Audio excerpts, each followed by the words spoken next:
सुंदरपुर गांव में यक्ष और सुनीता नाम की एक पति पत्नी रहते थे।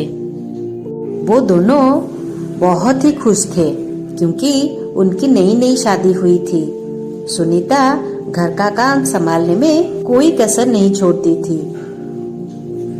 और सास की सेवा करने में उसकी तारीफ तो बनती ही है। सास की कोई भी बात वो अनसुनी नहीं करती। गायों का भी देखरेख करती है। सारा काम इतनी अच्छे से करती है, कोई भी उंगली उठा के नहीं बोल सकता कि तुम्हारी बहू ये तो नहीं करती, वो तो नहीं करती। ये देख के सारे गांव वाले आश्चर्य होते थे। अरे इतनी अच्छी बहू तुम्हें कहाँ मिली? यक्ष की माँ का तो सीना एकदम से चौड़ी हो जाता था। अरे सबकी तो अपनी अपनी किस्मत होती है, किसके किस्मत में क्या लिखा है ये तो भगवान की कृपा है, हमें इतनी अच्छी बहू मिली है। इसी तरह उनका समय बहुत अच्छे से गुजर रहा था। मगर यक्ष के मन में ये बात डालने लगी, जितनी सारी लड़कियां हैं सब नए नए शादी के बाद अपने घर जाने को बहुत मन बनाते हैं, मगर ये सुनीता आज 1 साल हो गया मुझे कभी भी नहीं बोलती है अपने घर जाने को। क्यों मुझे डरती है या क्या उसके मन में चल रही है? मुझे तो कुछ पता ही नहीं चल रहा। देखता हूँ इस बार उसको बोल के। एक बार यक्ष ने सुनीता को अपने घर जाने के लिए कहा। सुनीता ने मना कर दिया।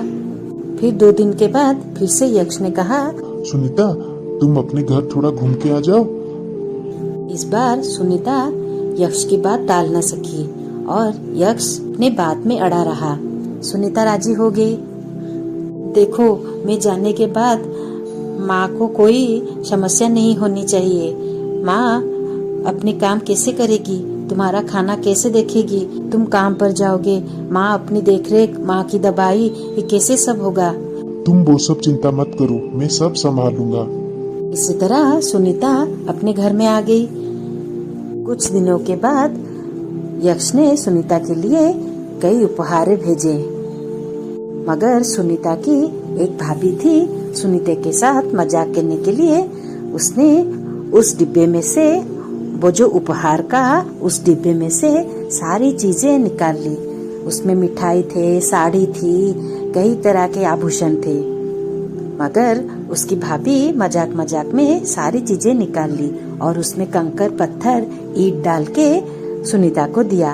अरे सुनीता, ओ सुनीता, ये लो तुम्हारे ससुराल से यक्ष जी ने कुछ भेजा है।